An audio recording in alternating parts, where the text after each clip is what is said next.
Havia as duas coisas, havia uma dinâmica africana pré-europeia que depois foi exacerbada, estimulada, amplificada por essa demanda europeia, que fornecia em troca também mercadorias de poder, barras de ferro, tecidos, tudo isso, e que suscitava, então, no próprios costumes africanos, penas que redundavam antes de delitos tradicionais, que redundavam em pagamento de animais e tal, começaram, para quem fosse o delinquente nos tribunais tradicionais, se transformaram em fornecer escravos, isto é, os irmãos mais jovens das sociedades dominadas pelos irmãos mais velhos, ofereciam irmãos mais jovens como pagamento, indenização de delitos que eles eram acusados, não é? E isso se fazia em feiras no interior e havia esses compradores. Outras vezes havia ação de predação direta também, e houve soldados mulatos brasileiros, aliás, de Pernambuco, do regimento de Henrique Dias, que tinham lutado contra os holandeses, que também lutaram na África em expedições, em batalhas que eram batalhas de captura de escravos. Eles fornecem também armas, meio anticíclico com as guerras na Europa, aí ficava aquele estoque de armas que eles vendiam, arma de fogo, ou espada, ou lança, para algumas comunidades africanas, e essas comunidades africanas se reforçavam e se desencadeavam, então, operações de raid, de captura de escravo dentro de outras comunidades mais fracas. Isso foi, então, criando uma oferta ligada a essa demanda atlântica, eu repito, porque era para fabricar commodity, que era o açúcar, o tabaco. Depois isso está até ligado na época, no século XIX, à Revolução Industrial, com algodão, que eram os textos, né? E na medida que o consumo de açúcar e do café também vira uma coisa mais popular. Então, essa dinâmica vai criar reinos negreiros na África, sobretudo no litoral. O reino do Dahomey, que chama hoje Benin, era um grande exportador de escravos, o rei administrava esse comércio.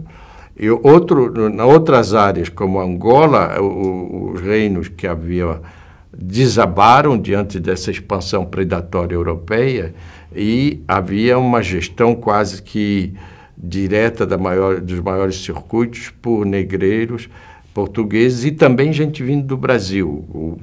O negreiro mais conhecido da África é o Francisco de Souza Xavier, do Benin, que era baiano, chama o Xaxá.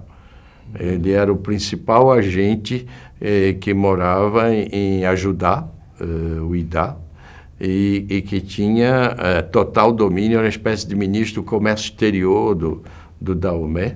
E então é preciso ver que também teve um papel importante na expansão dessa demanda de exploração na África, gente que vinha do Brasil.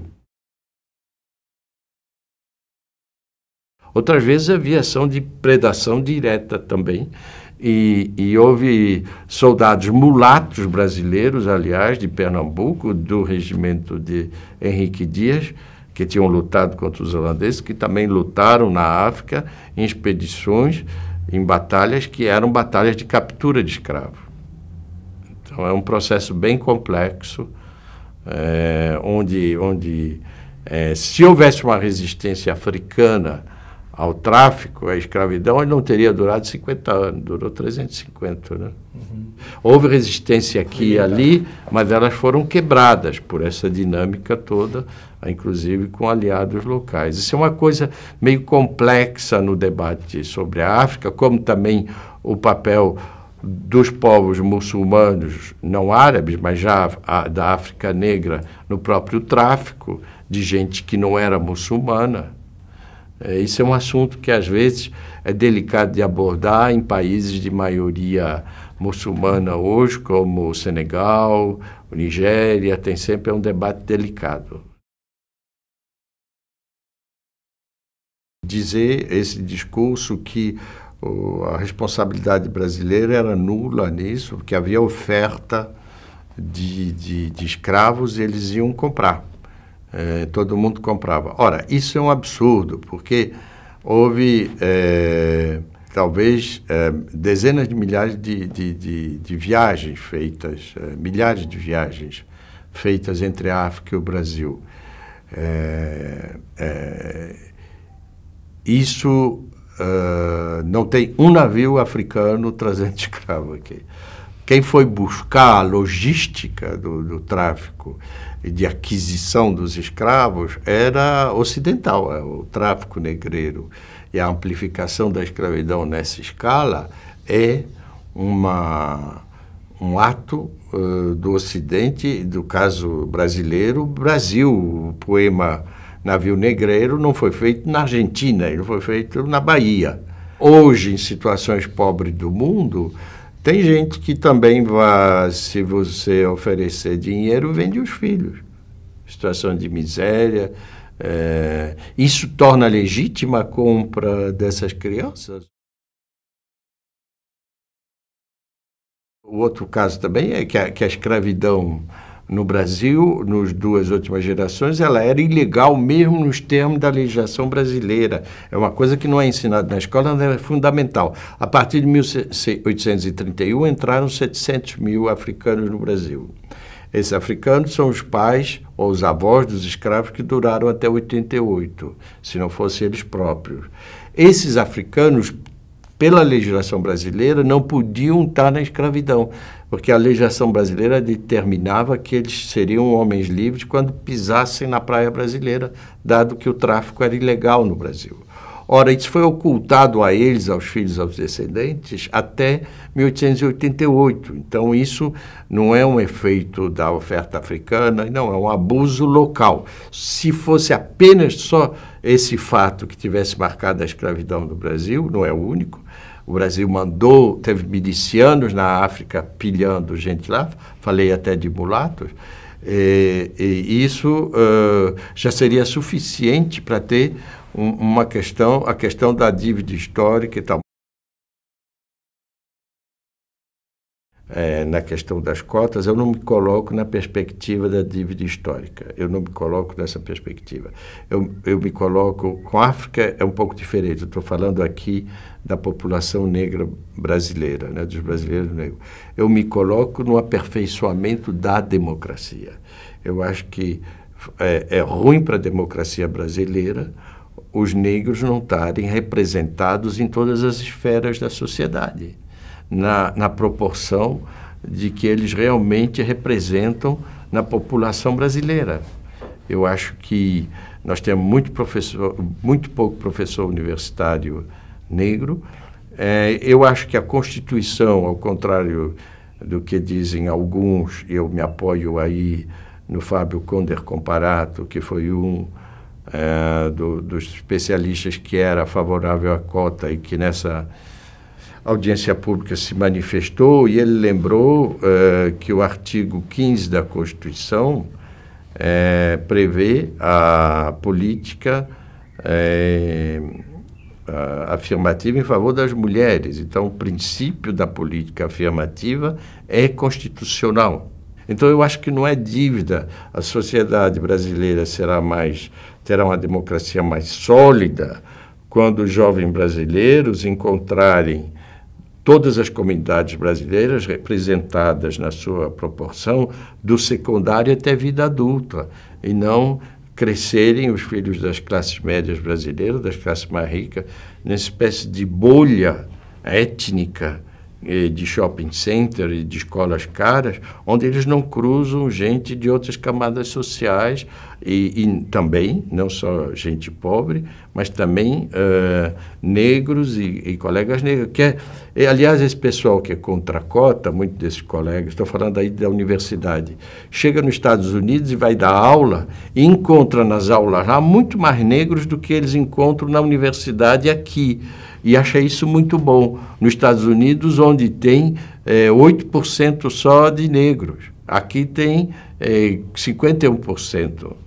Então, lá eles estão muito mais representados. Eu tenho mais alunos negros na Sorbonne do que eu tinha aqui na Unicamp. Então, é um absurdo isso. Esse pessoal vai e faz pós-doutorado. Isso que é um absurdo, esse pessoal anticota.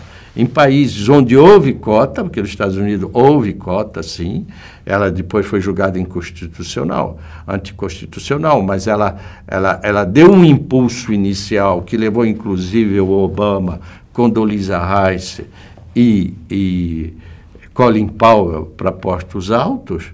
O que eu queria dizer é que há realmente essa divisão dentro do próprio movimento negro americano nos Estados Unidos.